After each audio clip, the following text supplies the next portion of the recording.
Hello everyone, I am Anil Kumar, your biology teacher. Hope you are doing great.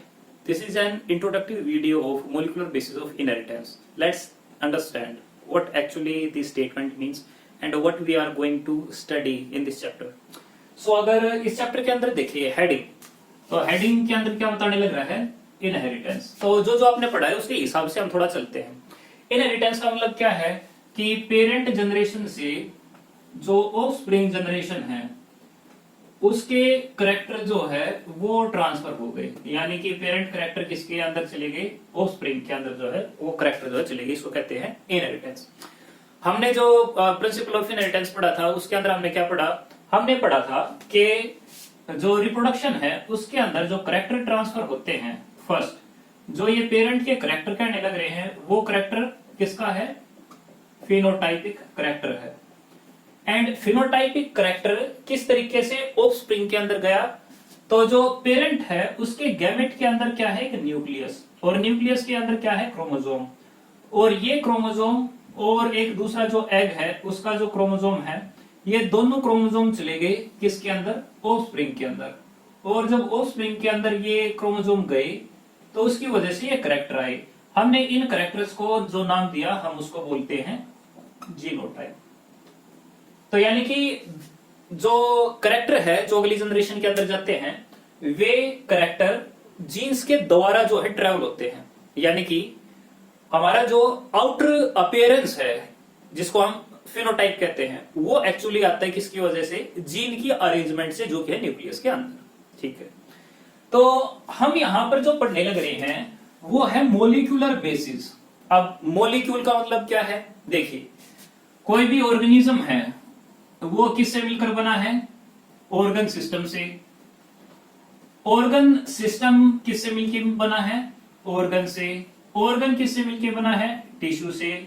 Tissue किससे मिलकर बना हुआ है? सेल से. सेल किससे मिलकर बना है? ऑर्गेनेली से, उसका जो साइटोप्लाज्म है उससे.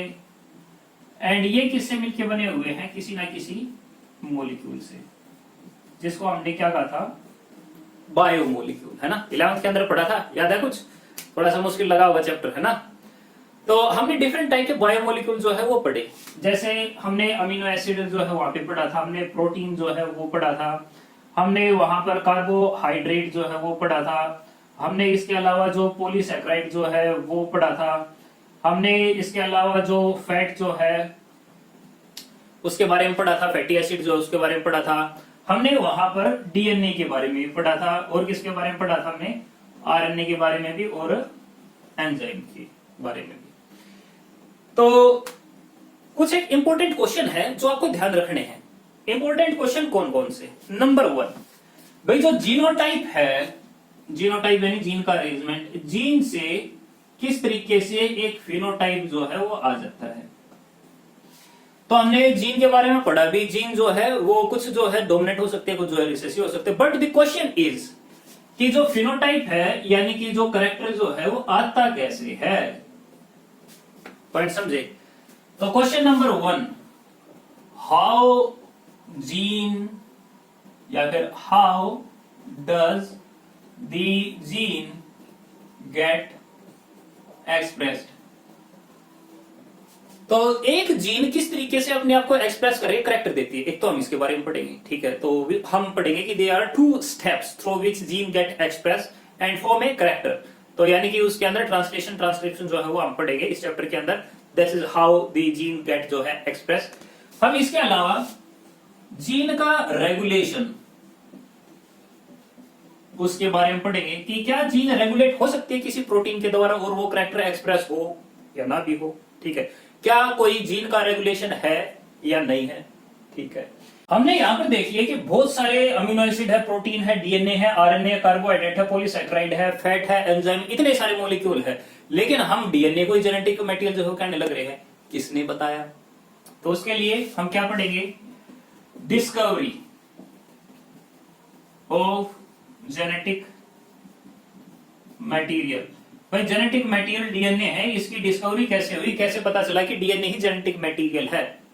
और अगर डीएनए एक जेनेटिक मटेरियल है तो आप ये बताइए कि स्ट्रक्चर क्या है डीएनए का एंड आरएनए का।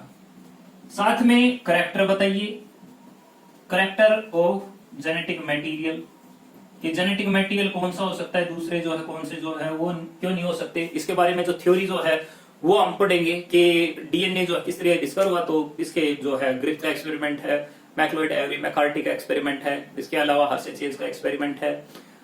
इसी तरीके से हम कुछ और भी चीजें देखेंगे कि जब सेल डिवाइड होती है, यानी कि ये एक सेल थी और ये डिवाइड करके अगर दो सेल के अंदर कन्वर्ट होने लग रही है, तो इसके अंदर जो जेनेटिक मटेरियल होगा वो भी पहले डिवाइड हुआ होगा। तो डिवाइड हुआ होगा तो पहले रेप्लिकेट हुआ होगा, और अगर वो रेप्लिकेट हुआ होगा तो वो रेप्लिकेट कैसे हुआ होगा, इसके बारे में जो है हम पढ़ेंगे। इसके अलावा हम ये भी पढ़ेंगे कि जितने भी ऑर्गेनिज्म है, क्या उन सभी के अंदर एक ही जेनेटिक कोड प्रेजेंट है, यानी कि सभी के अंदर जीन है, और जीन होता क्या है एक्चुअल में, हम इसके बारे में पढ़ेंगे। साथ में हम इंटरेस्टिंगली ये चीज भी पढ़ेंगे कि there is something unique in every organism. आपने ये बात तो सुनी होगी कि हर ऑर्गेनिज्म यानी कि हर पर्सन के पास में एक यूनिक चीज होती है, तो हम कहते हैं हर ऑर्गेनिज्म के पास में एक यूनिक डीएनए की सीक्वेंस भी होती है। वो यूनिक डीएनए की सीक्वेंस कौन सी है और उसका यूज कहां होता है, तो हम इसके बारे में पढ़ेंगे। So there are lot of interesting thing in this chapter and अच्छे से पढ़ते रहे और चैनल को देखते रहे। Thank you for watching.